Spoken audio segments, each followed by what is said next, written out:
Olá, meus queridos alunos e membros do grupo de estudos Aeropovo. Vamos dar sequência agora no módulo 6 sobre a bioquímica do estresse e da depressão, iniciando nesse vídeo, que é o vídeo de número 2, com o metabolismo do glutamato-glutamina, né? Como o cérebro se livra do excesso de amônia. Nós sabemos que a amônia é um elemento, né, que ele vem do metabolismo proteico. Então, quanto mais amônia nós temos liberado no ambiente, seja no sangue, seja no tecido, seja no cérebro, nós vamos ter uma tendência de perdermos a homeostase do pH, né, porque a amônia é muito básica, muito alcalina. Então nós temos assim, por exemplo, na questão sistêmica, né, no fígado nós temos o ciclo da ureia, né, que é um negócio fantástico, né, quem já estudou, arginina, citrulina, ornitina. Então esse ciclo desses aminoácidos vão captando amônia desse metabolismo proteico, né? Quanto mais nós fazemos exercício, mais amônia nós liberamos. Na questão do cérebro, quanto mais nós pensamos, estudamos, nos ocupamos, nos estressamos, né? Essa atividade cerebral intensa vai levar ao aumento da liberação de amônia. Mas nós temos no cérebro um sistema diferente do hepático, né? Nós temos um sistema muito inteligente, muito rápido e muito eficiente, que capta amônia livre e neutraliza, mantendo a homeostase do pH no tecido cerebral. Qual é essa reação simples, direta, que consegue fazer esse prodigioso equilíbrio, não é? É exatamente a reação glutamina-glutamato, glutamato-glutamina, né? Aqui nós botamos, por exemplo, nessa representação, a setinha única, né, glutamato-glutamina, mas nós vamos para explicar melhor para vocês, né, a retirada da amônia. Mais à frente, nos slides, eu vou mostrar que é uma reação reversível, o que mostra ainda que o sistema é mais inteligente. Por quê? Porque enquanto a glutamina é neutra, a glutamina não é neurotransmissora, o glutamato é um importante neurotransmissor, né, que ele comanda os receptores N-metil-D-aspartato, cuja sigla é NMDA, e ali nesses receptores nós temos recuperação de memória antiga, comparação de memórias, comparação de dados arquivados no nosso cérebro, discernimento. Então é até chamado o NMDA de o receptor da inteligência, né?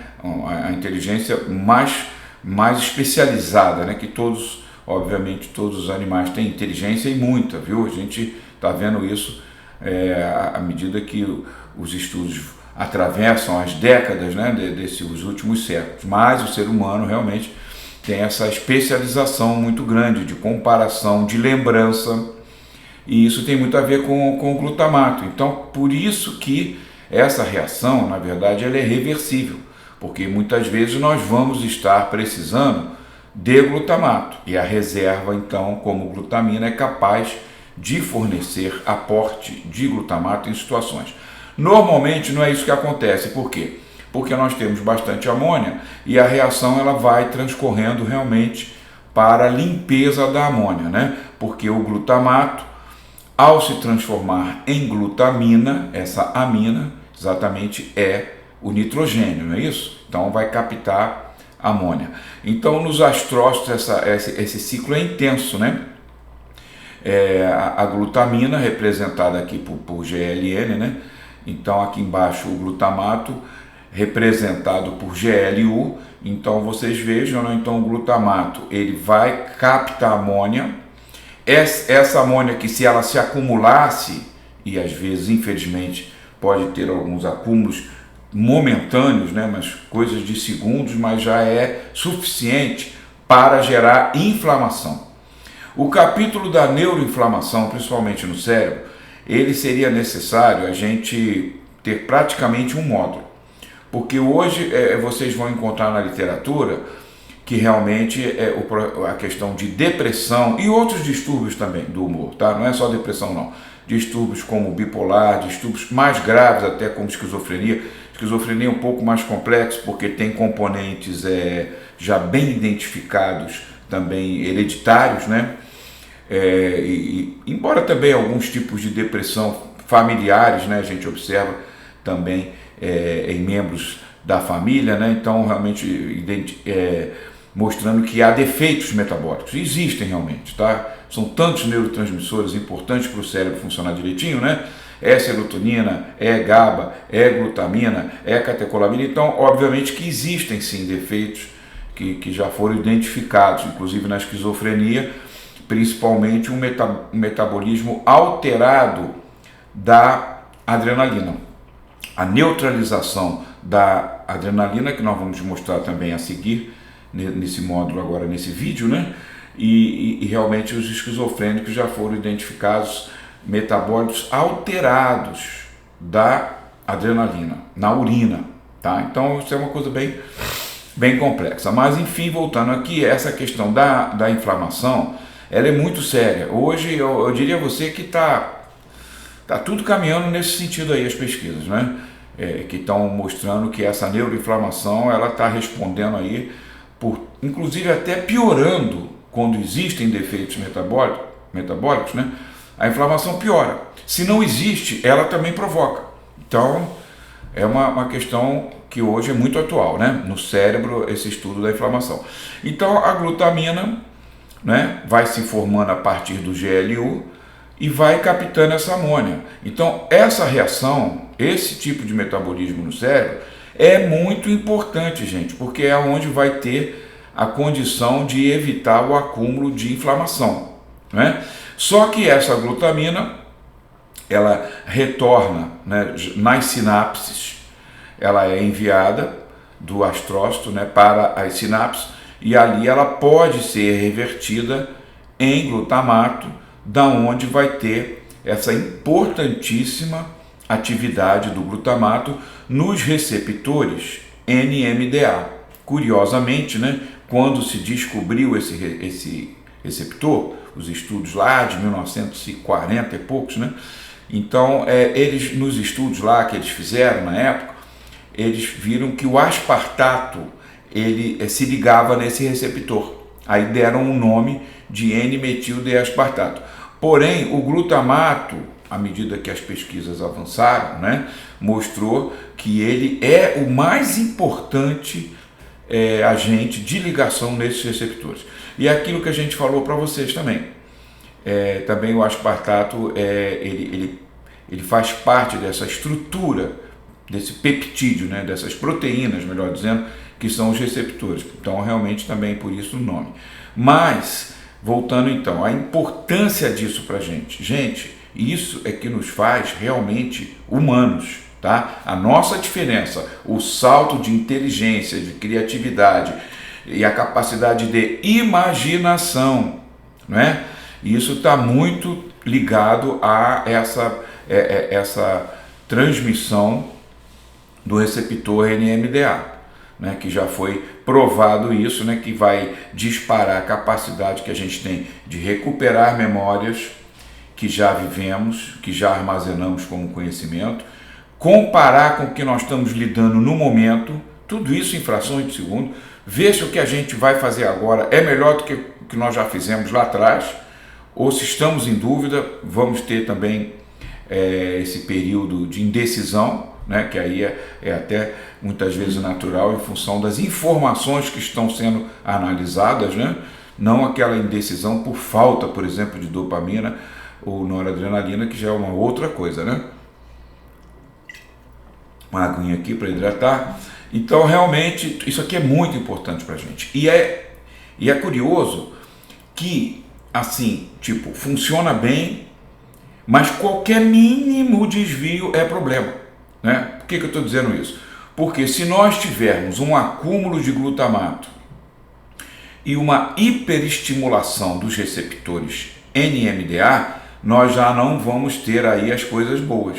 Nós não vamos ficar raciocinando muito bem, nós não vamos ficar criando muito bem, nós vamos ter processos de descontrole mental, irritação, agressividade e, finalmente, pode chegar a processos convulsivos. Aliás, eu que trabalhei muito tempo em laboratório, a gente fez muitas experiências, né? Se você quer provocar convulsão no animal, você quer fazer um teste que você vai administrar, por exemplo, um remédio anticonvulsivante, né? Então você tem que provocar convulsão no animal para você testar.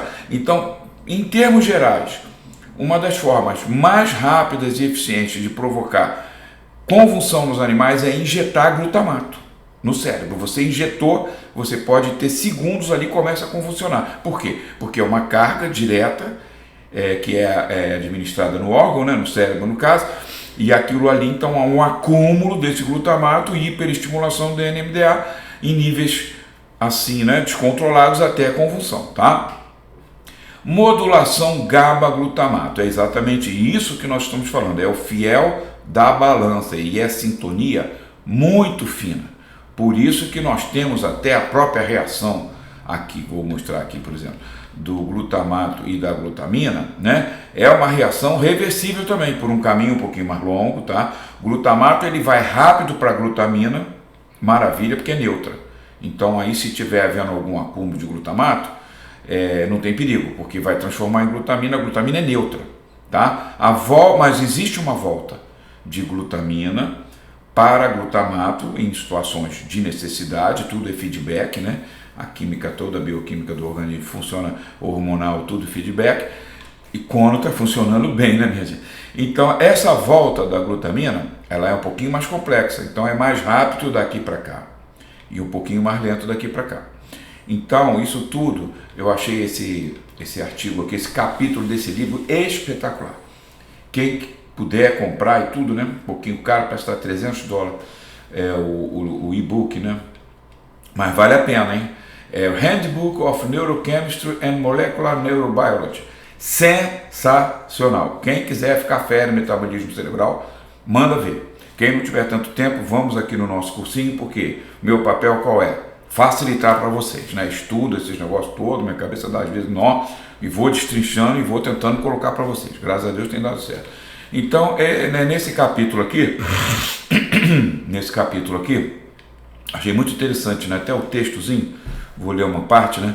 A glutamina sintetizada nos astrócitos, aqui ó, astrócitos, né?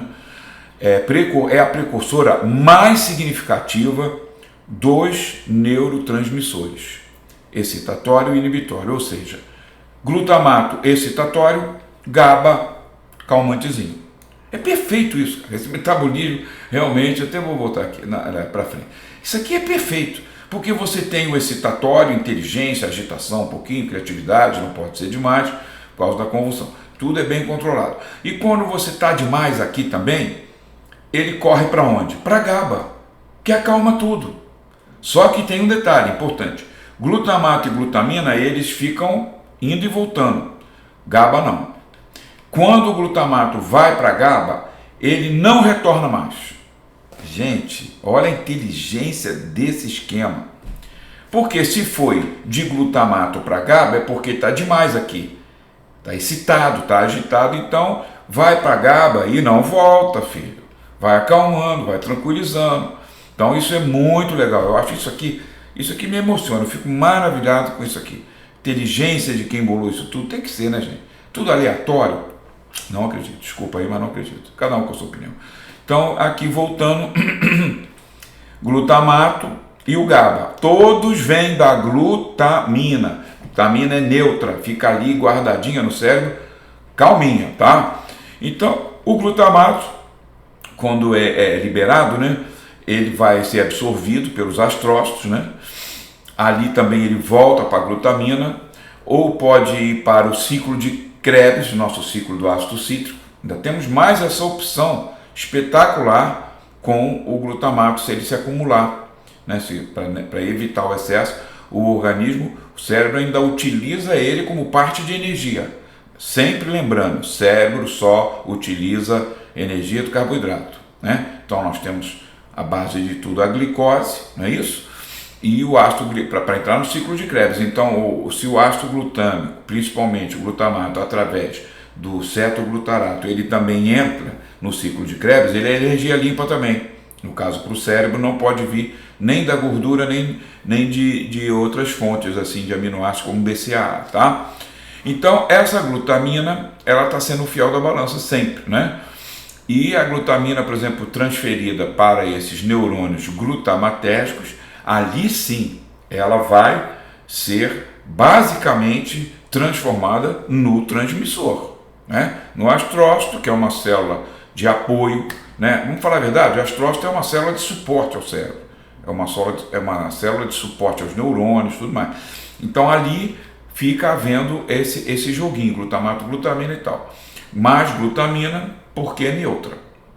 Quando vai para o neurônio, a glutamina, lá o neurônio glutamatérgico, aí realmente o objetivo é transformar em glutamato, porque vai ser usado na ligação dos receptores NMDA, da inteligência, da criatividade, tudo isso que a gente já falou, tá?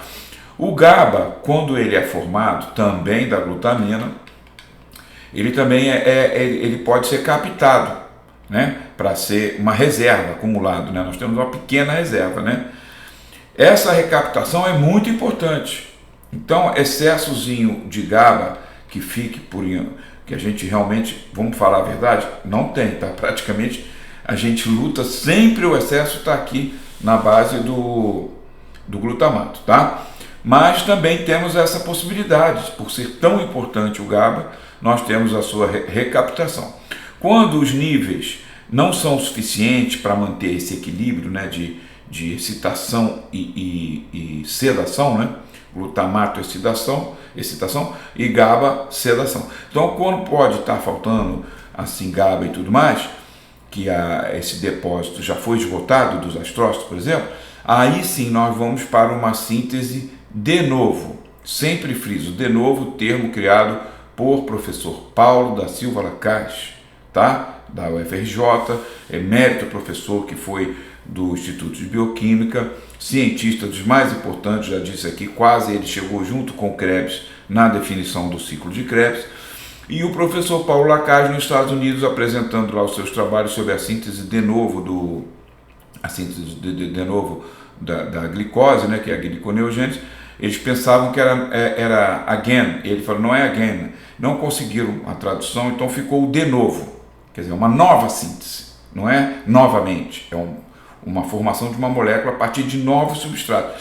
Esse de novo ficou como o único verbete da língua portuguesa na linguagem científica, que é o inglês, pode-se dizer. Então, você vai ver os artigos todos em inglês. Quando chega a hora deles descrever uma nova reação, eles põem de novo, tá? Professor Paulo da Silva Lacaze, tá? Então, essa síntese de novo pode acontecer também, que aí realmente glutaminas que não estão acumuladas nas vesículas, tá? Que chegaram agora novas, de novo, essa glutamina vai ser precursora também de GABA, pelas reações que nós vamos ver a seguir, né? A desamidação forma o glutamato e a descarboxilação, levando então à formação do GABA, que é irreversível, tá? O GABA não volta para glutamato. Desculpe estar repetindo, às vezes é preciso, né? E aqui eu achei muito legal nesse capítulo desse livro, aquilo que eu venho falando, as pessoas não me dão muita atenção, até já dei aula em vários lugares, eu falo isso, o pessoal parece, gente, os transportadores são tudo. Se a gente um dia conseguir agir sobre os transportadores, nós vamos ver que é muito mais eficiente do que dar suplemento de glutamina, por exemplo, porque muito problema não é nem a falta do suplemento, é o transportador. Tudo isso circula no corpo com o transportador, não circula livre. São proteínas, são peptídeos. Aqui, por exemplo, ele cita, né? Por exemplo, no final, esse capítulo descreve as maquinarias enzimáticas neuronais e astrocíticas ativas na sustentação da homeostase do GABA e do glutamato, envolvendo glutamina e amônia. Perfeito. Os transportadores, que também são participantes importantes nesse cenário, tradução literal do capítulo, não é meu texto, tá? Então, os transportadores, que também são participantes importantes nesse cenário, são brevemente mencionados. E para descrição mais detalhada, deve consultar outros capítulos. Então, 3 desses portadores já foram caracterizados e clonados. São proteínas pequenas, peptídeos muitas vezes, né? Então ele já tem esses 3 aqui, o ASCT2, o GLNT e o SN1. Quando a gente chegar no ponto que a ciência vai chegar de agir nisso aqui, vocês vão ver um salto da ortomolecular brutal. Por enquanto nós estamos trabalhando aqui em cima, tá? Por enquanto nós estamos trabalhando com isso aqui, que são os nutrientes, e às vezes o problema são os transportadores, ok? Bom, então o que a gente pode fazer nessa modulação GABA calmante e glutamato excitante? Bom, a gente quer o equilíbrio. Também não adianta a pessoa ficar sedadona lá, super zen, né? Época da galera do movimento hippie, né? Paz e amor, paradão, sentadinho ali, sensacional. O mundo não é bem assim, né? A gente tem que agir, tem que fazer, tem que buscar a survival, né? Sobrevivência. Então é importante esse equilíbrio, né? E também muita agitação, não é legal. Então nós vamos ver que temos aqui alguns nutrientes chaves, né? Vitamina B6. Por que o professor Karl Pfeiffer, o professor Abraham Hofer, no Brasil o professor Elian Pova, que nos deixou, o professor Juarez Calegaro, que continua entre nós, graças a Deus, com seus 93 anos. Ih, falei a idade dele, não gosto que fale. Desculpa aí, foi mal. Então, realmente, eles trabalharam sempre a B6. Desde lá, 1950, o Karl Pfeiffer falou: o segredo desse metabolismo glutamato GABA, desculpa, é a vitamina B6. Só que a vitamina B6, o Karl Pfeiffer, né? Ele viu que tinha pacientes pouco responsivos, então ele trabalhou a forma ativa, que é o piridoxal. E aí uma parcela, não todos, mas uma parcela muito significativa dos não responsivos à piridoxina respondeu ao piridoxal. Então ali tinha um probleminha, né? Pode ser um probleminha hepático, pode ser um probleminha assim de defeito mesmo metabólico, que leva a uma deficiência da ativação da vitamina B6. Por isso ele passou a incorporar nos tratamentos o piridoxal 5-fosfato, que eu recomendo a vocês, porque é muito importante, tá? Então a gente vê que não tem assim tanta coisa que a gente possa fazer, porque eu estudei isso aqui até razoavelmente bem, e essas enzimas, os ativadores deles não são muita coisa não, de vitamina nem nada não, tá? Alguma coisinha que eu descobri vou mostrar para vocês, mas é basicamente a B6, e aqui no caso da glutamina sintetase, que vai levar de glutamato para a glutamina, nós temos fatores minerais como o magnésio, porém mais importante, o manganês.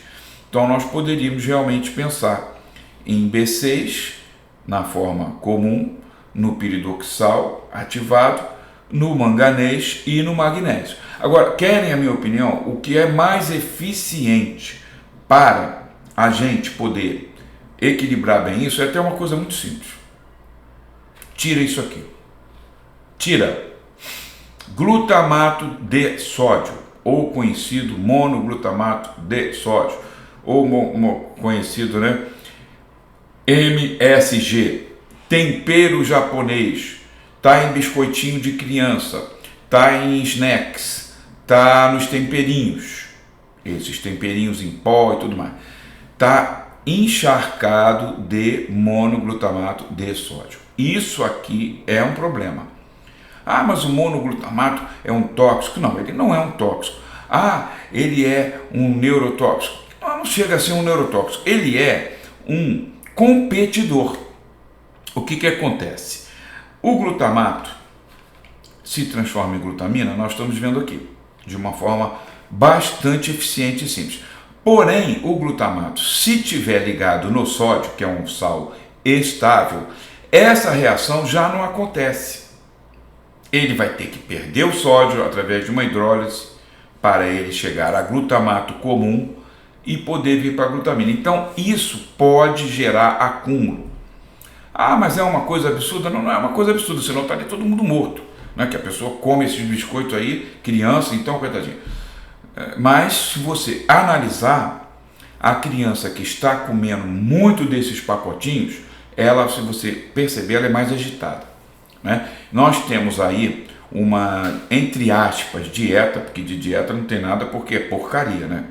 Mas enfim, hábitos de comer das crianças na escola, pelo amor de Deus. Se você for numa cantina de escola, ficar parado lá na hora do recreio, como eu já fiz, é assustador. Então, eu diria a vocês que mais tão eficiente ou até mais, vamos trabalhar sim os suplementos, mas é a gente controlar o uso e o consumo de glutamato de sódio. É difícil? Muito. Porque é cheetos, xizitos, piritos, não sei quantos, tá tudo lá no standzinho da cantina. É gostoso, vamos falar a verdade, porque o glutamato é aquele sal doce, é o famoso agridoce, né? Como é que foi descoberto isso? Mais uma vez, descoberta de guerra, foi descoberta na Segunda Guerra, um pouco antes.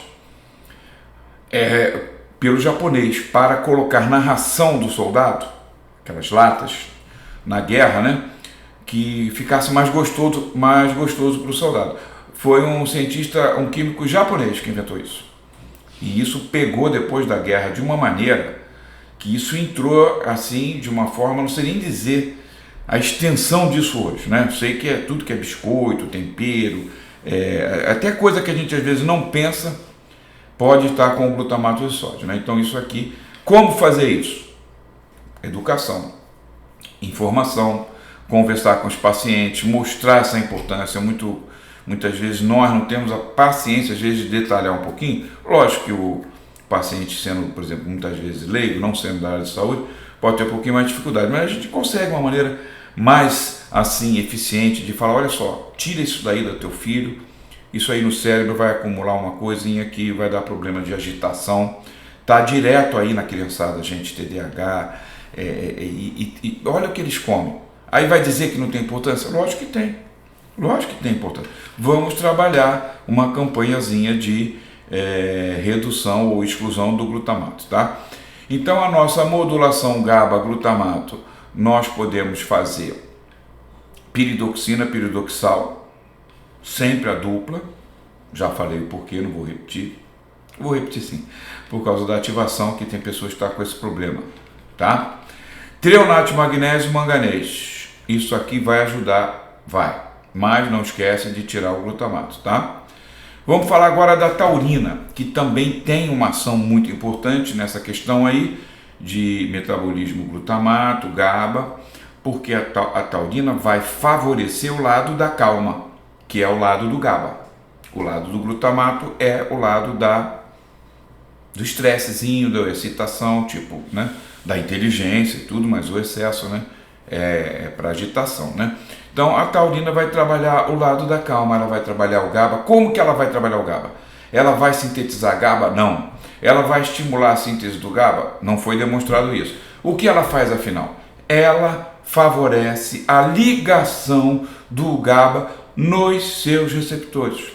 Nós já sabemos de tantos cursos que já fizemos que a chave precisa entrar na fechadura, não é isso? Então a chave é o elemento de ligação, a substância ativa, e a fechadura é o receptor. Se o GABA não ligar no receptor, se a chave GABA não ligar no receptor GABA, nada acontece. Eu posso ter toneladas de GABA no cérebro, nada vai acontecer. Tudo começa a acontecer quando se liga nos receptores. É assim que é a bioquímica. Em tudo, não é só do cérebro, em tudo. Então, os receptores precisam ser muito estudados. Aliás, a indústria farmacêutica, o que ela começou a fazer nos anos 60? Trabalhar em cima de receptor, porque ela viu que as drogas ficam muito mais eficientes. A primeira droga, a primeira medicação, né, que foi pesquisada já com base no que nós chamamos farmacologia molecular. Por que molecular? Porque os receptores são moléculas, né? Foi o diazepam, foi a primeira droga medicamentosa que os cientistas fizeram um mapeamento do receptor, a estrutura desse receptor do diazepam, que é o GABA-A, né? Estrutura mesmo assim, tipo desenhozinho, né? Porque no fim você vai ver que é tudo encaixa, igual o Lego, né? Então tem que encaixar certinho ali, às vezes encaixa muito justo, às vezes menos justo. Então um encaixe muito agarrado, como é o diazepam, não solta mais. É como se uma chave que entrasse, agarrou dentro da fechadura. Estraga a fechadura, você tem que trocar. Por isso que a taurina é tão importante, que a taurina, ela é uma chavinha sempre muito bem lubrificadazinha, ela entra e sai, não estraga o receptor. Então, os diazepínicos estragam o receptor, tem que fazer outro. Como é que faz um novo receptor, galera? É proteína, hein? É síntese pesada, hein? ATP, ó, a balde. Gastou muito ATP, o que acontece com a pessoa, hein? Fadigadazinha, cansadinha, sem energiazinha. É o que acontece com pacientes que tomam diazepínico há muitos e muitos anos, ficaram adictos de medicação diazepínico, né? Que é para dormir melhor. Não dorme melhor porque fica em alfa ali, nem chega na segunda fase, que é um sono já... Isso, está mais que provado, né? Que o sono do diazepínico é um sono bem precário, né? Então, nós precisamos sempre estudar como melhorar a ligação das chaves nas fechadurazinhas. E a taurina é perfeita para isso. Não sou eu que estou falando, são os estudos. Vou mostrar vários estudos aqui para vocês. Então não tem mais dúvida disso. A taurina, ela quimicamente estabiliza o receptor, tá? Ela tem uma ligação, a taurina é um aminoácido sulfurado com enxofre e um hidrogênio, SH, sulfidrila que a gente chama. E isso ali estabiliza a química do receptor. Então o GABA se liga ali, o que acontece? Ele fica mais tempinho ligado. Ele fica mais tempo agindo e o efeito é bem melhor.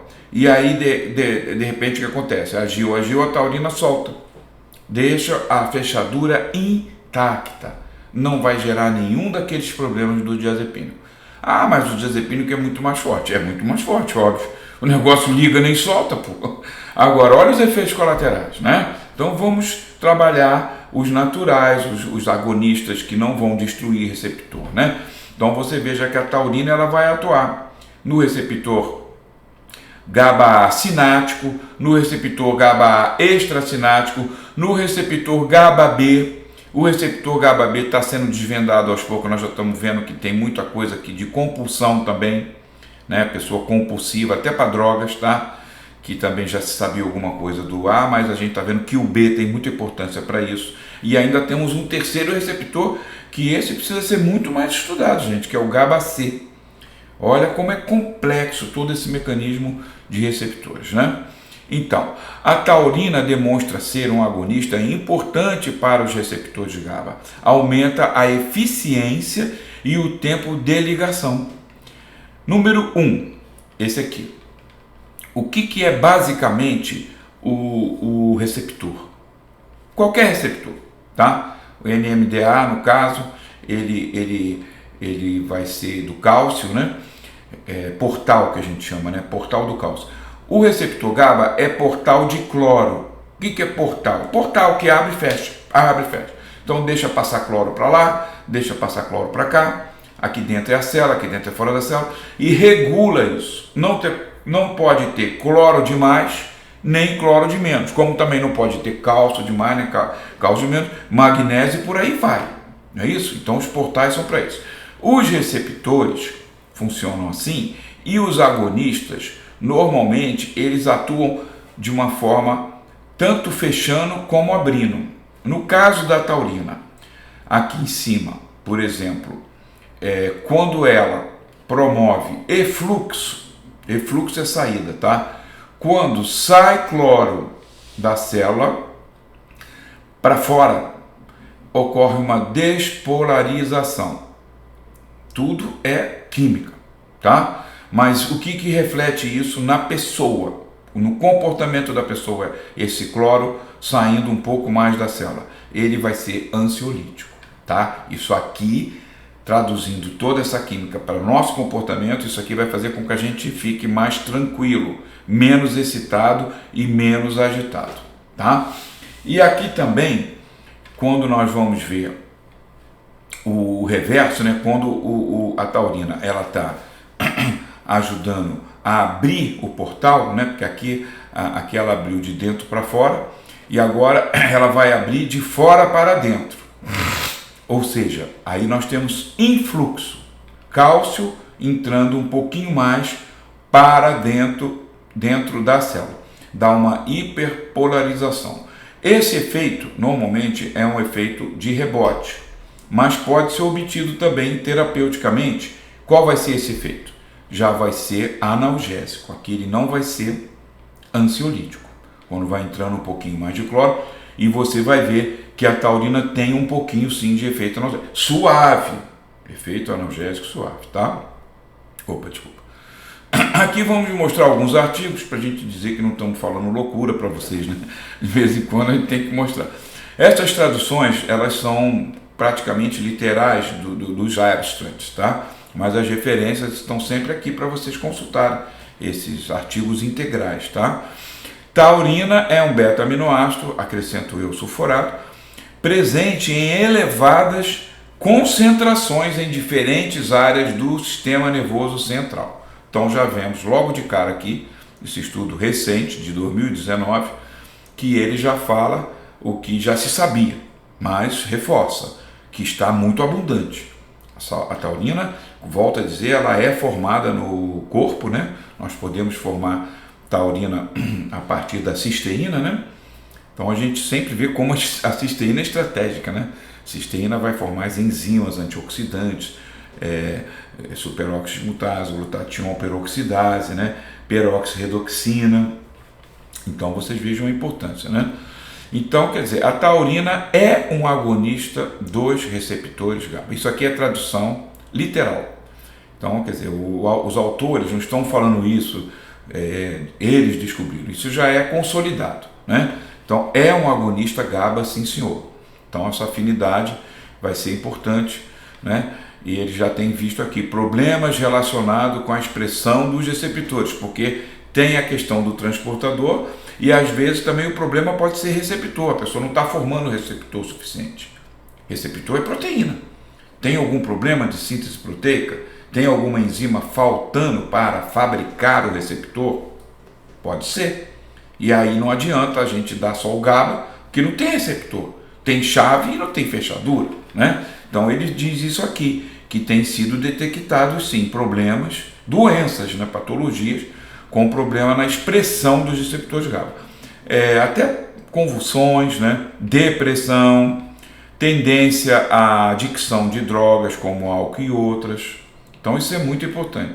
Taurina melhora a função no receptor GABA. Então a taurina, ela sempre vai ser importante, porque até que seja realmente problemas no receptor, a taurina melhora a função desse receptor. Pode corrigir algumas eventuais deficiências, né? E além de tudo, que eu acho muito importante esse artigo aqui também de 2019 da Life Science, olha que revista, hein? Super respeitadíssima, né? Então ele diz aqui que a taurina também ela restaura o receptor. Olha que maravilha, gente. Ela restaura o receptor. Ela diminui neuroinflamação, tudo que a gente quer. Ela aumenta a expressão do NRF2, que é o Nucleus Related Factor 2, que é o oposto do NF-kappa-beta. Sempre digo, nunca é demais repetir. Ele é o anti-inflamatório master do corpo. É o NRF2. Então, gente, tudo de bom nós temos aqui, hein? Esse artigo eu peguei aqui mais recente ainda, do ano passado. Top de linha esse artigo. Top de linha, tá? Numa revista hiper ultra respeitada. Frontiers of Pharmacology. Receptores GABA-A como alvos plausíveis moleculares e mediadores para taurina e homotaurina. Homotaurina está sendo muito estudada agora. Ela é uma taurina com um carbono a mais. Então ela é um pouquinho maior, mas ela existe também naturalmente, tá? Então não é sintética, não é artificial, tá? Então eles estão vendo, gente, que a homotaurina ela está tendo alguns papéis bem interessantes em doenças degenerativas, né? Taurina também, mas a taurina vai muito para esse lado também de depressão e tudo mais. A homotaurina já eles estão focando muito Alzheimer, degenerações como esclerose múltipla, porque a homotaurina ela tem uma lipossolubilidadezinha, ela é antioxidante poderosa também, ela é um pouquinho mais lipossolúvel que a taurina. O que quer dizer isso pra gente? Que ela vai conseguir penetrar nos filamentos nervosos, que é tudo gordura. O tecido nervoso é basicamente gordura, é lipídio, lipoproteína, que também tem caráter lipídico, tem as esfingosinas, tem esses lipídios complexos, né, que formam a camada, a bainha de mielina, né, que envolve os axônios e tudo mais, né? Então realmente só a homotaurina está despertando interesse, né? Então o artigo ele cita, né, as duas, taurina e homotaurina, são naturais, não sei o quê. Então ele vem falando, homotaurina, HT, tá? Que ele abreviou, tá? HT, homotaurina, é um medicamento permeável à barreira hematoencefálica. Veja que a taurina é menos permeável, porque é menos lipossolúvel. Então eles estão investigando para tratamento de doenças degenerativas, né, como Alzheimer. A homotaurina tem efeitos benéficos na esclerose múltipla, gente. Olha que coisa espetacular, uma doença tão complicada, com um prognóstico tão ruim, em que o neurologista pouco consegue fazer, né? Então a gente pode, como o falecido, que Deus o tenha, fantástico, meu Deus do céu, o professor Fernando Pompeu, que eu assisti, cara, eu acho que eu sou muito sortudo, eu assisti conversas de professor Hélio Pova, professor Fernando Pompeu, professor Jorginho de Oliveira, eu sentado ali, professor Luiz Fernando Melo Campos, eu bem mais novo, só vendo. Então o professor Fernando Pompeu falando, Pova, a única coisa que eu consigo dar diminuir a velocidade, né, degenerativa de esclerose múltipla é megadose de vitamina E. Óbvio que isso ele estava falando como um cientista que é, 1980. Hoje nós sabemos que o que for antioxidante lipossolúvel, e a vitamina E é o principal representante, né, da família de antioxidante lipossolúvel. Então lá atrás o professor Fernando Pompeu já falava, colocava essas hipóteses, né, o Pova, realmente tal, tem tudo a ver, porque o tecido nervoso é gorduroso, né? Então também você veja a homotaurina, né, para a esclerose, para ajudar, né, gente? Quem está falando em cura aqui não, pelo amor de Deus, hein? O negócio é tão sério, né? Porque a gente tem que ter. Eu detesto esse negócio de estar querendo ser apocalipse de coisas que cientificamente são muito complexas. Não temos essa cura da esclerose múltipla ainda, né? Mas nós temos sim uma melhoria assim na evolução, né? Porque óbvio que sabemos que a esclerose múltipla ela tem um estresse oxidativo intrínseco da bainha de mielina, né? Então se nós conseguimos colocar alguma coisa ali dentro dessa mielina que seja anti-radical livre para diminuir a velocidade de destruição dessa mielina, né? Então vitamina E, megadose, não é vitamina E de pouca dose, tá? É de 1.200 a 2.400 unidades por dia, sempre junto com o que nós estamos falando de vitamina E. Não é só alfa-tocoferol. Nós já vimos e já mostramos a vocês no primeiro módulo que vocês têm que aprender agora. Eu quero todos vocês falando a linguagem correta. Complexos. É complexo B, já conhecíamos. É o complexo E, mais recente. Sabemos que não é só alfa-tocoferol. Nós temos o alfa, o beta, o delta, o gama, todos esses tocoferóis. E temos os tocotrienóis, que tem uma pequena alteração na cadeia lateral, que ele tem 3 duplas, né? Por isso botaram trienol. Então, são 4 também descobertos até agora. 4 tocotrienóis e 4 tocoferóis. Então, o complexo E são 8. Então, quando a gente tinha a medicação, por exemplo, só com o alfa-tocoferol, é uma medicação capenga. Ela tem que ter mais 7. Tudo bem, o alfa-tocoferol foi mais usado, né, tipo nos anos 80, porque nas primeiras investigações, inclusive de tecidos humanos, né, biópsias e tudo mais, e estudos em vivo também, ele aparece numa concentração maior. Ninguém vai... Isso aí não é de graça que a indústria lançou, é final tudo isso. Ele realmente, o alfa-tocoferol, ele aparece no corpo em concentração maior, mas existem os outros 7. E não podemos dar só um, porque dá até desequilíbrio, tá? Então, como é que a gente faz o complexo E? Associando fontes naturais. Nós temos açaí, nós temos o urucum, nós temos o germe de trigo. Tudo isso eu mostrei no módulo 1, como montar complexo E natural, ou usar 2 produtos que existem nas farmácias de manipulação, como a avena, por exemplo, que é um produto que chama-se mix de tocoferóis, que é da Active, agora Active Caldic, né? Mudou o nome, né? Que é uma empresa seríssima do ramo de fornecimento, né? Às farmácias, né? A avena é uma das primeiras, quando foi fundada a Active, eu fui contactado, né, e indiquei realmente para a avena, porque é um fornecedor muito sério. Então eles têm esse mix de tocoferóis, então a gente já vai ter os 4 tocoferóis. E a gente pode montar com o Chronic. O Chronic é da Aegis Bioactives, né? Ele é um extrato do urucum, que é rico em tocotrienóis. Então fechou. Mix de tocoferóis da Active, Chronic da Aegis Bioactive, tocoferóis. Para não ser injusto, vou falar outros concorrentes do Chronic para não ficar chateado comigo, tá? Tem também o Bioxina, que é do urucum, que já é do fornecedor, que é o Lepus, também muito bom, seríssimo, né? E temos mais um, tá? Temos agora o também da Caldico, nós temos um, tentando é o Natural Max, lembrei agora, eles deram esse nome.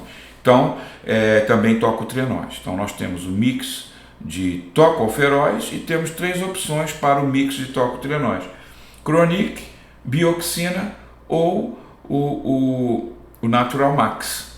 Como que a gente monta isso? Pode montar 100 miligramas de cada um, né? Ou mais, se for uma doença assim séria, bem mais, né? Se for uma degeneração, aí nós já vamos pensar em pelo menos 1000 miligramas 2 vezes ao dia. 500, esse 1000 miligramas sim, 500 de mix tocoferol, 500 de Chronic, por exemplo. Aí faz isso aí vai dar mais de uma cápsula, né? Porque as cápsulas elas têm uma limitação. Acredito que vai dar umas 2 ou 3 cápsulas, talvez umas 3 cápsulas para montar essa formulazinha com 500 do mix tocoferóis e 500 do Chronic. Aí vai dar 2 ou 3 cápsulas, vai tomar 2 vezes ao dia. Isso é processos neurodegenerativos, tá? Então eles falam sobre isso. Depois ele fala, agora entra também, eu estou falando do complexo E, e agora entra a homotaurina. Nós temos a homotaurina na farmácia, na avena e outros, mas eu falo avena, que eu sei que é muito boa, né? Então você pode usar a homotaurina, a gente vai estar mostrando para vocês, né, que você pode estar até associando nessa formulação sem problema, né? Então aqui você tem, por exemplo, GABA, olha que coisa interessante, na verdade é uma sequência, né? O GABA, a estrutura praticamente muito similar da taurina, por isso que ele é agonista, porque as coisas são por semelhança de formato, é tudo 3D, receptor, o agonista, o efetor, tudo é ligado mediante estrutura 3D, tá? Então aqui você veja, o GABA é idêntico à taurina, idêntico entre aspas, essa diferença aqui, ó, esse oxigênio aqui com enxofre, né? Já a homotaurina, o que ela tem mais? Você vê que aqui o rabichinho da taurina é menor, ou homotaurina, esse rabichinho maior quer dizer aqui, ó, cada pontinho desse é um carbono. Aqui tem um carbono a mais. A homotaurina tem um carboninho a mais e ela também é natural, tá? Então o GABA é o neurotransmissor original, a taurina o agonista e o homotaurina também é agonista do GABA, porém ele está tendo essas pesquisas mostrando que ele é um antioxidante poderoso nas doenças degenerativas como Alzheimer, onde você sabe que reduzir o beta-amiloide, peptídeo beta-amiloide, que é muito abundante no cérebro do doente, né, com Alzheimer, e esse peptídeo amiloide é tóxico, né? Então a homotaurina reduz e por isso que é muito interessante. Taurina, uso sublingual é o melhor. Você pode fazer jujuba, é uma jujubinha tranquila, não vai ficar com gosto ruim, tá? Você pode fazer com inositol. Inositol é um tipo de açúcar que ele é muito importante no metabolismo da taurina. Todo esse mecanismo de receptor e ligação de taurina, ele consome energia, o inositol fornece parte dessa energia, então é muito importante, tá? Taurina sempre com inositol, né? Podemos fazer essa jujuba ou pastilha sublingual, como queiram chamar, né? Então nós temos aí uma jujubinha que vai dar um tamanho médiozinho assim de 3 gramas, maravilhosa para você fazer. Pode pedir um saborzinho limão natural, fica top, né? E pode usar também em cápsulas a taurina com o taurinato de magnésio, vai ser bem interessante, né? E a nossa homotaurina, que estamos começando esses estudos aí, ainda não temos assim tanta informação, mas já sabemos que podemos usar nessa faixa aí de 150 até 500 miligramas, né? Nós podemos estar utilizando. Agora vamos sair um pouquinho do campo do glutamato, do GABA, de todo esse negócio. Vamos falar das importantíssimas catecolaminas, que elas controlam muita coisa no nosso humor, né? Baixa de catecolamina, por exemplo, é a pessoa desanimada, né? Excesso de catecolamina, pessoa brigona, reativa demais, muito agitada. Então, mais uma vez, a questão do equilíbrio, né? Nós sabemos que o precursor de toda essa família é um aminoácido L-tirosina, que é um aminoácido aromático. Por sua vez, a tirosina, ela pode vir nos alimentos ou pode vir pela fenilalanina. Desculpa. A fenilalanina, a fenilalanina é o aminoácido essencial que vai produzir no corpo a tirosina, mas nós podemos utilizar a tirosina também pronta. Ela vai se transformar no L-dopa, que já é um neurotransmissor, também tem uma vinculação com equilíbrio motor, né, controle motor. O Parkinson, por exemplo, tem um déficit, né, no L-dopa que vai transformar em dopamina. A dopamina já tem uma ação boa no cérebro, assim, no sentido autoestima, um pouquinho mais de confiança. Então é antidepressiva, né? Naturalmente, né? Da dopamina, tudo numa sequência só, tá? Tudo da tirosina, um vai se transformando em outro, tá, gente? Não é nada externo. A da tirosina se transforma em L-dopa, L-dopa em L-dopamina, dopamina em noradrenalina e por último adrenalina. É uma sequência, partindo todos da tirosina. Da dopamina, produzindo noradrenalina, já é o que? Mais confiança. Aí eu já estou mais confiante, estou com autoestima alta, já estou ficando até um pouquinho over, né? Inclusive, noradrenalina, eu sempre digo, é os receptores onde se liga essa aqui, que é a noradrenalina, é onde se liga a cocaína, tá? Então explica bem para vocês porque a cocaína dá esse efeito do cara achar que é super-homem, tá? Então, da noradrenalina, mais um passo, tudo numa sequência única. Vamos para a poderosona. Poderosona em que sentido? Eu não diria poderosona, né? Eu diria final de linha, filho. Aqui eu já brigo, eu já corro. Se eu vejo que dá pra mim, se o cara é pequeno, eu parto pra cima. Se o cara é grandão, eu vou correr. O que quer dizer isso? Ação rápida. Raciocínio já é muito visão em foco, tá? Na ação da adrenalina, na briga, tanto o animal como o ser humano, ele não olha em volta, ele tá olhando ali, o alvo dele, tá? Então realmente é o final, é the end of history, né? Adrenalina, né? Veio com uma autoestimazinho, aí a dopamina mais coisa, na hora da adrenalina eu já fico, e a adrenalina eu já parto para cima mesmo. Ela não privilegia raciocínio, tá? Por isso que ela existe em pequenas quantidades e por um tempo muito curto. Ela tem que ser rapidamente neutralizada através de um radical metila, não é isso? Esse radical metila, ao se ligar aqui, ó, é interessante isso, né, gente? Porque você veja que esse radical metila, ele vai tirar toda a potência. uma pequena coisa. E se você perceber, da noradrenalina para a adrenalina também é uma metilazinha, só que na ponta aqui do nitrogênio. Já tira, já sai de um composto ok para um brabão. Só isso aqui, essa pequena modificação. E mais uma dessa do lado de cá já neutraliza. Isso aqui é muito louco na bioquímica, né? Então, realmente, aqui nós vamos ter a inativação. Aí vai formar esse composto inativo, ele se chama metanefrina. É aonde os esquizofrênicos, cujos estudos já mostraram defeitos genéticos, portanto pode ser hereditário até, ele forma, além desse, ele forma aqui embaixo, ó, ele liga a metila essa outra hidroxila. Puxa vida, hein? Errou de lugar um pouquinho, olha o que acontece com a pessoa. Esquizofrênica, filho. Então é tudo muito justo, é tudo muito ortomolecular, né? Aqui você tem os nutrientes necessários para que aconteça tudo isso aqui, né? Um dos mais importantes, o folato, que vem do ácido fólico e que vai formar vários compostos ativos, né? Nessa parte dos neurotransmissores, o tipo de folato que vai agir, eles chamam de biopterina, BH4, ou tetrahidrobiopterina, é a mesma coisa.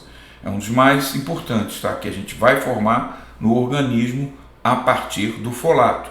Se você administrar o metilfolato, é melhor, porque já avançou, né? Porque o ácido fólico que a gente come no alimento, que vem das folhas, né, dos vegetais, né, por isso esse nome, ácido fólico, né, ele é inativo.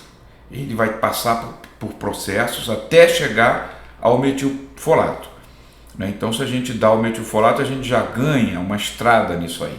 E aí esse metilfolato vai se transformar, ele já é ativo em algumas reações, e em outras reações ele vai se transformar na biopterina, que, por exemplo, ela atua, por exemplo, logo de cara aqui, ó. A primeira transformação da tirosina em L-dopa já depende dessa formazinha aqui, do ácido fólico. Depois você tem a B6 ativada, magnésio, depois você tem vitamina C com cobre, e aí você no final vai ter o SAMe. Então por isso que o SAMe também ele vai ser controlador da histamina, né, como antidepressivo, e também ele pode ajudar também a homeostase da adrenalina, né, evitar acúmulo de adrenalina, né, todos esses nutrientes. Isso aqui é estudar ortomolecular como nós estamos fazendo. Passo a passo a gente tem uma segurança, né, para a gente trabalhar. Eu sempre gostei de ter muita segurança para trabalhar o paciente, que nos dá muita tranquilidade, né? Aqui você veja a transmissão, então, catecolinérgica, né? Nós temos um estado chamado tônico, que é o estado ok. Eu estou ali ok. Daí eu posso ter o quê? Uma excitação, né? Então, por isso que eu digo, trabalhar essa parte bioquímica cerebral, tudo, a gente não pode dissociar das emoções, porque a emoção vem de fora para dentro e muda tudo aqui dentro da cabeça. Por quê? Vai mudar os neurotransmissores. No caso aqui, a excitação, por exemplo, ela já vai sair do slow firing, que é uma transmissão bem básica, ela já vai estimular a liberação de muito mais quantidade de dopamina, né? Então, uma excitação que eu tive, né? Aí já vem o burst firing, né? Que eu já tenho uma transmissão bem ativada, vai aumentar, olha só, vai aumentar a liberação de dopamina. Olha a diferença, né? Da fase tônica, estou ali tranquilão, me excitei, olha só, né?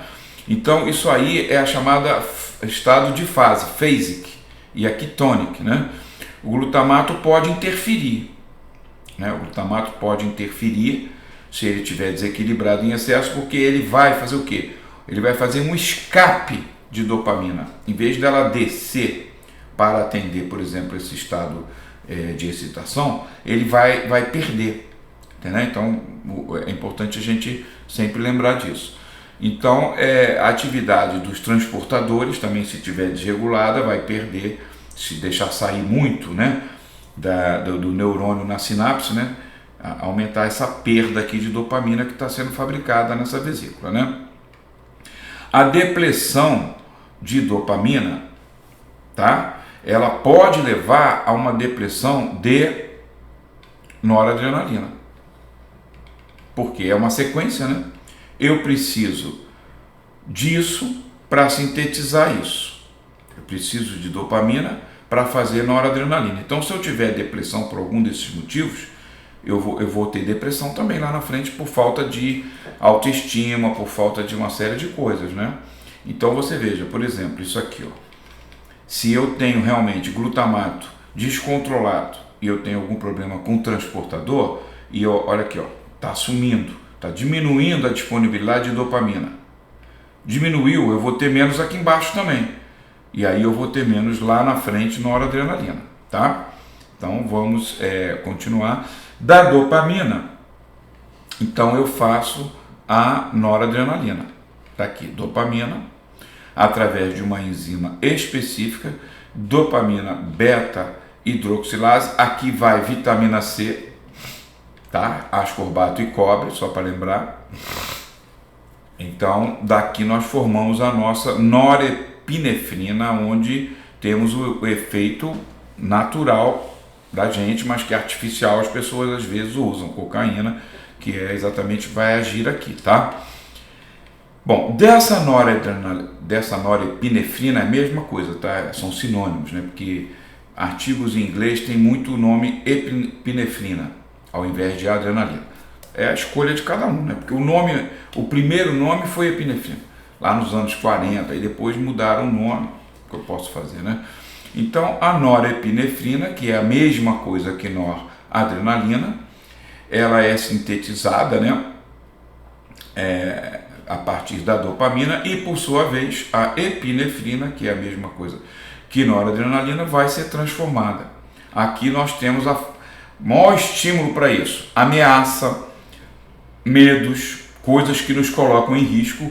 Mais uma vez, as emoções vão alterar a química do cérebro. A emoção, tá? O que você está vendo, o que você está ouvindo, não é isso? Que nos assusta. Vê um negócio, vem um arrastão para cima da gente, Deus que nos livre. Ou começa a ouvir um vozerio do lado. Às vezes você está num bar, num restaurante, aí você começa a ouvir assim, né? Um negócio, isso aqui não vai acabar bem, é briga que já está começando, né?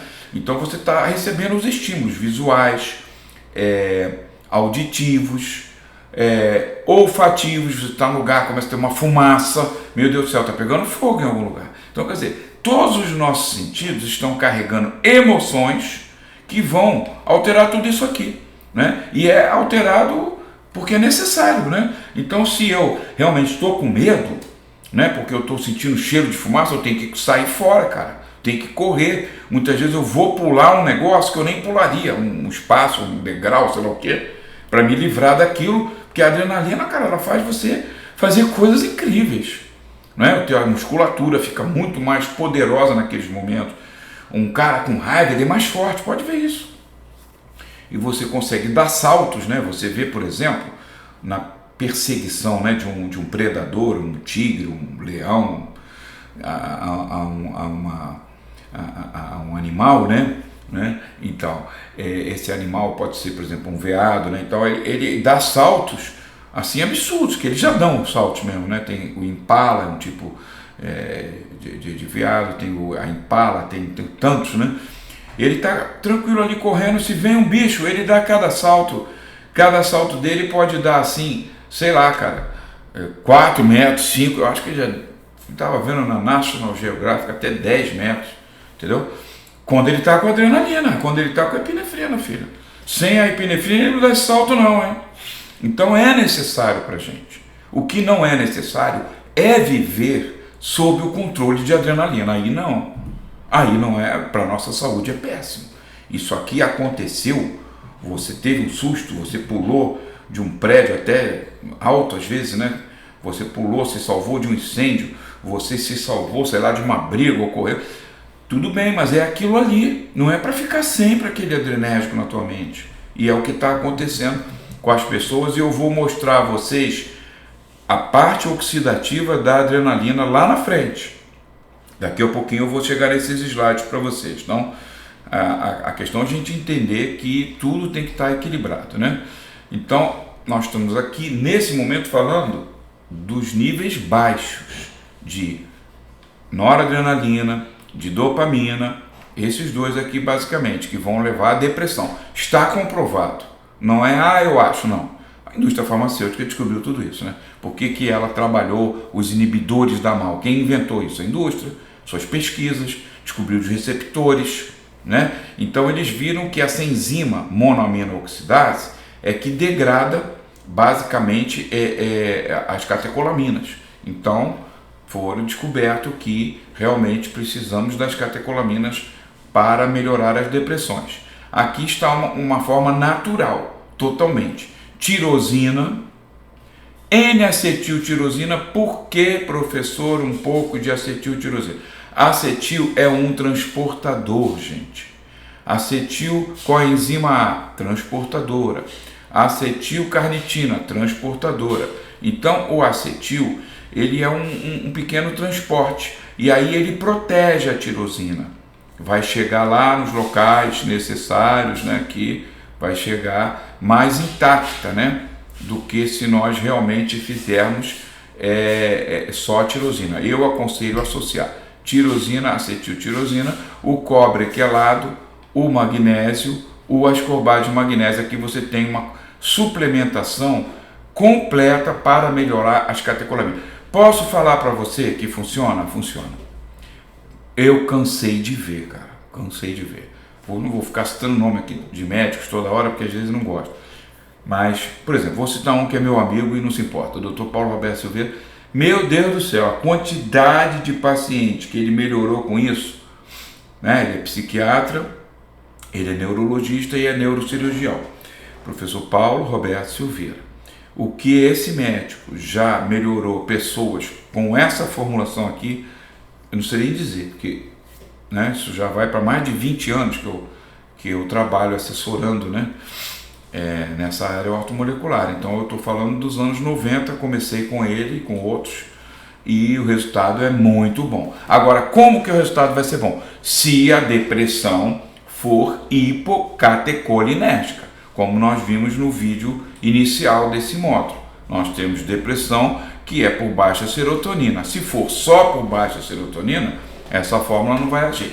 Entretanto, eu vou dizer a vocês, a maior parte dos pacientes tem depressão mista. Eles têm baixa de catecolamina, têm baixa de serotonina, então você resolve no mínimo uma parte, tá?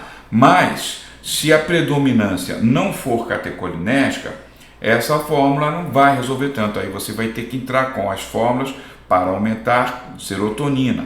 Se for baixa do GABA, já temos que trabalhar a taurina. Aí realmente tem que ser a clínica, tem que ser a observação de vocês em relação ao comportamento do paciente, que tipos de depressões ele pode estar apresentando, tá? Agora você veja assim, né, então aqui nessas depressões, né, hipocatecolinérgica é astenia, cansaço, desânimo total, autoestima lá embaixo, insegurança, não sabe nem decidir o filme que vai assistir, pessimismo, tudo vai dar errado. Isso é muito característica hipocatecolinérgica. E também negócio de dar muita coisa errada também pode ser serotonina também, tá? Muito pessimismo, por isso que eu digo, encontram também. Tem uma coisa assim interessante, se você vê paciente com muita fotofobia, né, deprimido, né, com fotofobia, aí bingo, catecolamina nele, cara. Eu vou falar caso familiar que eu tratei, tá? Primo meu, lá de Petrópolis, tava numa crise, meu Deus do céu, nem luz queria acender, fechou a cortina, tava no quarto quase um mês. Ah, filho, meti nele em sachê, não meti isso aqui não, meti 3 vezes mais, tá? 1,5 gramas de tirosina, fiz para ele, obriguei ele a tomar, porque ele gosta muito de mim, então eu tive que ir, eu moro no Rio, sou de Petrópolis também, mas fui para Petrópolis com a mãe dele na época, minha tia querida, e a gente conseguiu dele tomar. Pô, ele melhorou pra caramba, cara. Ele voltou a ter problemas depois, porque aquilo que eu falo, a pessoa não lida bem com as emoções. Aí fica um efeito sanfona, melhora, pior, porque tem que fazer alguma coisa para melhorar a cabeça em si, o sentimento, a emoção, tem que trabalhar a raiva, entendeu? Diminuir raiva se transformando em ódio, meu Deus do céu, não tem remédio que dê jeito, tem que trabalhar a cabeça, tolerância, amor ao próximo, coisas até religiosas. Sem isso não vai, cara. Não vai, tá? Melhora, mas piora depois. Bom, histamina no controle. Então agora nós entramos. Você veja quanta coisa a gente já falou. Nós falamos de serotonina, falamos de GABA, falamos de glutamato, falamos de catecolamina. Agora vamos falar de histamina no controle. Loucura isso, parece? Verdade, é o que está sendo descoberto. Isso tem 30 anos para cá que estão estudando. Agora mais do que nunca. E histamina no controle. Por quê? Por causa desses receptores H3 que eles não conheciam, né? Porque os receptores da histamina H1 e H2, eles já conhecem lá de 1930 a 40. O H1 é o negócio da pele, a alergia, ela fica tudo vermelho, urticária. O H2 é o estômago, que é a acidez, gastrite, né? Que eles inventaram. Bom, no H1 eles inventaram o polaramine, que é o anti-H1, e no H2 eles inventaram a cimetidina, Tagamet, né? E outros da época, anti-H2 para diminuir gastrite, né? Porque a histamina, quando se liga no H2, ela produz as coisas. E aí veio o H3. Aonde estão os H3? Basicamente, cabeça, cérebro. Aí o cientista, basicamente, o que é o ser cientista? É um ser curioso. O que move ele é a curiosidade. Aí ele falou, pô, tem esse receptor aqui diferente, porque com o avanço da microscopia eletrônica, do avanço das pesquisas em equipamentos sofisticados também de identificação molecular, eles conseguem ver, cara. Eles conseguem ver que ó, tem um carbono a mais aqui, tá? Tem um hidrogênio virado para lá, tem uma hidroxi... Então eles veem tudo. Então eles viram, esse aqui é diferentezinho do H1 e do H2. Como é que se liga aqui a histamina? Tem uma ligação diferenciada? É mais rápida? É menos rápida? É mais forte? Como é que é? E começaram a estudar. O que eles viram? Isso que eu estou mostrando aqui. A histamina se liga nesses receptores H3 e ela vai bloquear a GABA, bloquear a serotonina, bloquear a acetilcolina, que eu não tinha falado ainda, porque é muita questão de memória, não é tanto de humor, por isso que eu não estou falando tanto nela aqui.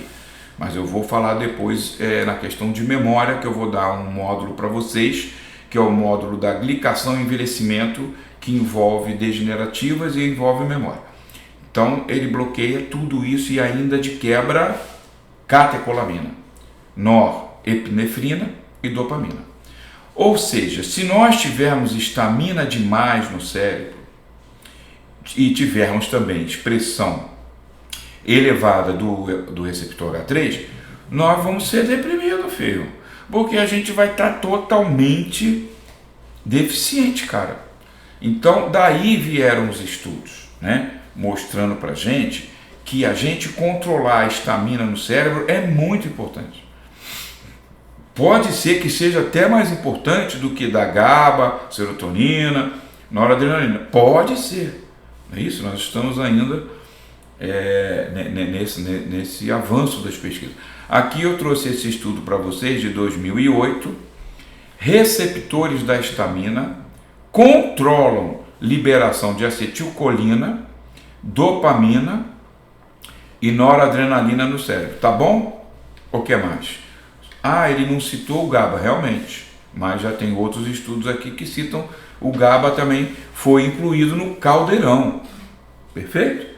Então aqui é uma revista muito importante, British Journal of Pharmacology, revista respeitadíssima, um artigozinho de 2008, para você ver como a coisa está vindo, tá?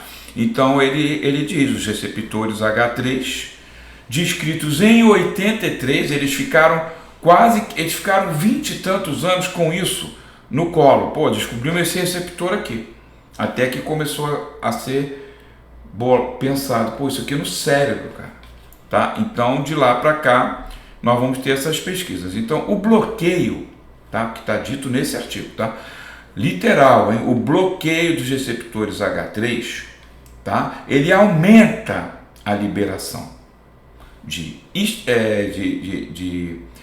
acetilcolina, dopamina e norepinefrina. Então, o bloqueio desses receptores, porque a histamina não vai conseguir se ligar ali. Se ela não vai conseguir ligar aqui, vai aumentar tudo isso aqui, como aliás é mostrado aqui nesse outro slide, né? Então tá aqui o SAMe, ele faz o que? Ele diminui a histamina. O SAMe, ele diminui a histamina. Então vai ter menos histamina para ligar no H3, aí nós vamos ter aumentozinho de GABA, aumento de serotonina, aumento de acetilcolina, aumento de noradrenalina e dopamina, tá? Então por isso que o SAMe, ele está sendo tão importante, principalmente porque ele vai atuar um pouco em cada uma. E ele está atuando, o SAMe, nas depressões refratárias, aquelas que isoladamente remédio de serotonina não atuou, tá? Tipo assim, fluoxetina. Remédio de noradrenalina, por exemplo, não atuou, imipramina, clorimipramina, tá? E aí vem o SAMe e melhora essa pessoa, porque ele é tipo assim, como ele vai atuar nos 4, você de alguma forma melhora o paciente. Então se ele não teve resposta aqui, isoladamente, nem teve aqui, ele pode ter com a histamina, tá? A inativação da histamina, exatamente através do SAMe, porque o SAMe é um metilador, né? Se vocês forem... posso voltar rapidinho aqui? Só pra gente, né? Pedir. Então, se você for analisar, o SAMe, ele é um carregador de metila. É ele que permite que, por exemplo, uma noradrenalina se transforme em adrenalina, por causa de uma metila que é adicionado. Na histamina, e veja que depois outra metila neutraliza a adrenalina, né? Uma ativa, uma metila aqui, e a outra inativa. Tudo obra do SAMe. Sempre que você vê metilação, você pensa SAMe, tá? Então aqui também não é diferente. Aqui vai ser o SAMe também, que vai metilar a histamina, e com isso, essa metilhistamina, ela é inativa. Beleza? Com isso a gente vai ter realmente um efeito muito favorável. Aonde que eles estão usando o SAMe? Esse pesquisador aqui, David Michelson, é de Harvard, é um dos maiores estudiosos, tá? Por isso que eu peguei até o site dele, porque Harvard é respeitado, né? Então aqui tá, SAMe é muito bem estudado, ele diz, né? Porque tá havendo muita polêmica, porque tem muitos cientistas que não estão aceitando o SAMe como um antidepressivo, né? Porque nem sempre ele responde bem aos pacientes, tá? Como, aliás, nenhum antidepressivo, todos, tipo assim, atua em todos, né? Tem casos que não responde, né? Então, ele vem e escreve esse artigo aqui, exatamente dizendo que o SAMe está muito bem estudado, que há mais de 50 estudos clínicos publicados sobre o SAMe com depressão, na depressão, tá? Nesses estudos, foi administrado via oral. Também tem o intramuscular ou intravenoso. E as doses variaram de 200 a 1.600 miligramas por dia. Mais recentemente, doses mais altas, como 3.200 miligramas, 3.200, também já foram estudados. De uma forma assim, muito evidente, né? Os estudos suportam que o SAMe é mais efetivo que todos os estudos com placebo. Então, eu acho que é um dado importante da gente analisar e a gente vai ver os usos mais comuns, né? Nós temos esse estudo aqui, publicado por um psiquiatra e a sua equipe de psiquiatras da Grécia, que eles publicaram numa revista muito importante, que é o American Journal of Psychiatry. Então, em 2010, eles pegaram 73 pacientes que não responderam à fluoxetina e similares. Por isso que eu digo, o SAMe ele sempre entra nos pacientes refratários aos tratamentos, digamos, mais clássicos, né? Daí o SAMe, eles entraram com 800 miligramas, que é uma dose muito usada, tá? Como antidepressivo, e eles utilizaram 2 vezes ao dia, contra placebo, tá? O que foi a conclusão do estudo? Uma melhoria significativa, tá? Então isso foi muito interessante, isso está no site do David Michelson. Aqui nós vamos ter estudos, esse aqui de 2010, né? Então vamos ter já de 2016, publicado aqui no Cochrane Database, Então o que ele fala? Evidências de que o SAMe, um componente natural do corpo, tem ação antidepressiva, tá? Foi feita essa revisão, 8 estudos clínicos comparando SAMe contra placebo, incluindo outros antidepressivos, como o triciclo, imipramina, desipramina, o escitalopram, não é isso? Então foram selecionados, no total, estudos com 934 pessoas, de ambos os sexos, internados ou não, tá?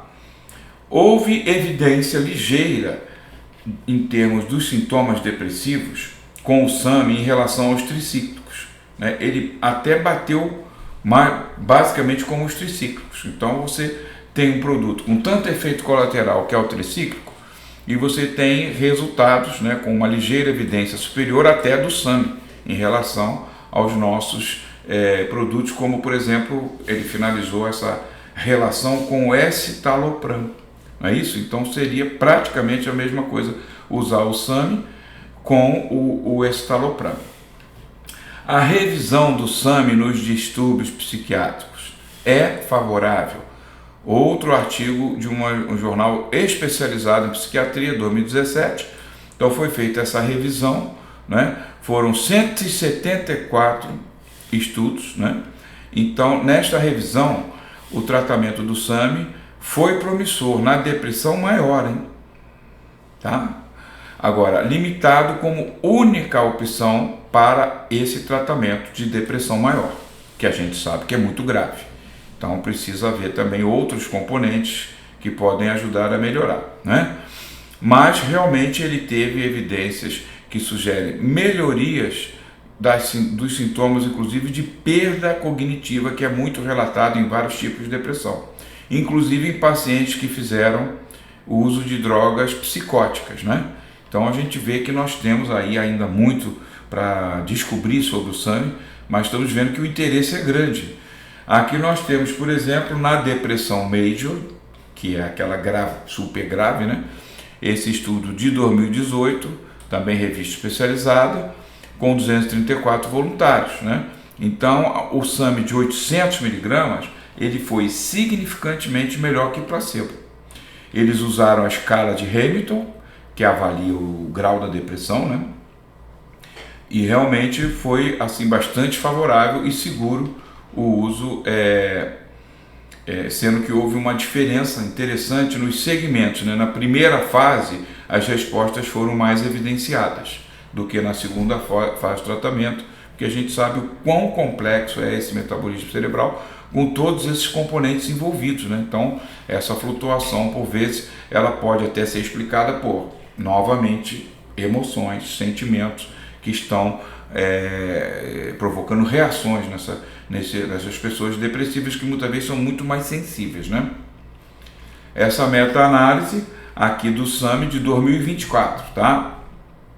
Então poxa, tá aí de ontem, né? 14 ensaios, 1.522 pessoas, a dose variou de 200 a 3.200 ao dia, volto a dizer que a dose mais usada é 800 duas vezes ao dia, e a conclusão de que o SAMe pode proporcionar alívio dos sintomas de depressão, semelhantes ao uso de uma medicação como imipramina ou escitalopram, né? Então, interpretar com cautela, o SAMe ainda é uma coisa relativamente recente, né? Mas que nós podemos ter como uma arma terapêutica nos refratários, tá? Evitar SAMe com os estimuladores da serotonina, porque já foi descrito que pode haver aí uma interferência, porque a gente sabe que o SAMe vai aumentar todos eles, né? Mas com serotonina, dando 5-hidrox, que é muito potente também, é que eu não aconselho muito, né? Se for dar o SAMe, de preferência dá puro, e evitar associar com 5-hidroxitriptofano, que foi verificado aqui realmente esses problemas de alterações, né? Levando até um comportamento bipolar, né?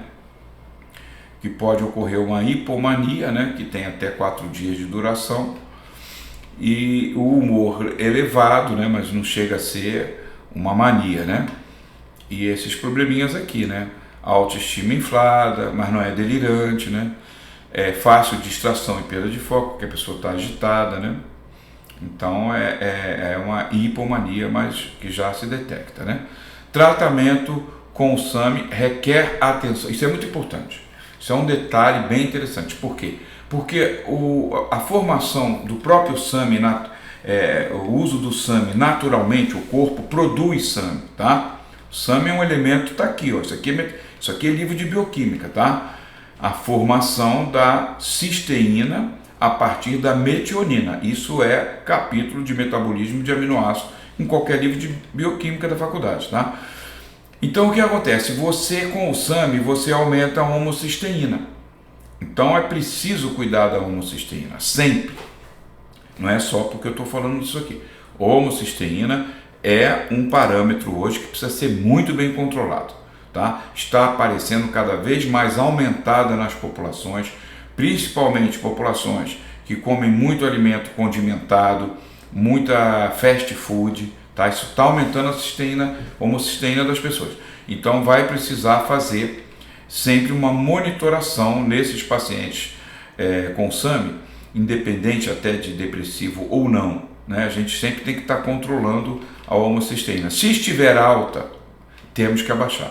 Homocisteína alta é trombótica, comprovadamente, principalmente no nível cerebral, que é o que nós estamos falando aqui, né? Que nós vamos ter então mais facilidade para derrames cerebrais, sem esquecer que na questão neuroinflamatória do cérebro é um componente importante de depressão, e também lesões cerebrais. Pacientes que tiveram lesões isquêmicas devido a derrames, por exemplo, eles ficam deprimidos depois, tá? E muitas vezes é difícil reverter. Então nós temos que abaixar sempre essa homocisteína. Eu coloquei aqui, ó, vou chegar lá rapidinho, né? Então sempre abaixar ela, e principalmente se vai tratar com SAMI, fazer um examezinho de sangue, que hoje qualquer laboratório tem, graças a Deus, né? Indicações para uso de SAMI na depressão. Estadélica, sim, total. Que depressão é essa estadélica? Que tem histamina demais no receptor H3. Ah, mas eu tenho como saber isso clinicamente, sintomaticamente? Um pouco. Você veja pacientes com mãos frias, sudorese, muito introspectivos, até quase, às vezes, simulando um comportamento autista, né? Uma doençazinha do espectro autista também. Esse tipo de deprimido, né? Muito fechado, muito introspectivo, mãos geladas, mãos frias, sudorese, ele pode ser sim. Principalmente se você fizer o exame sanguíneo da contagem de basófilos. Pede o hemograma com campo específico de basófilo, vai contar, e até 40 parece que é aceitável. Então também pode ajudar, tá? Tudo isso que está aqui.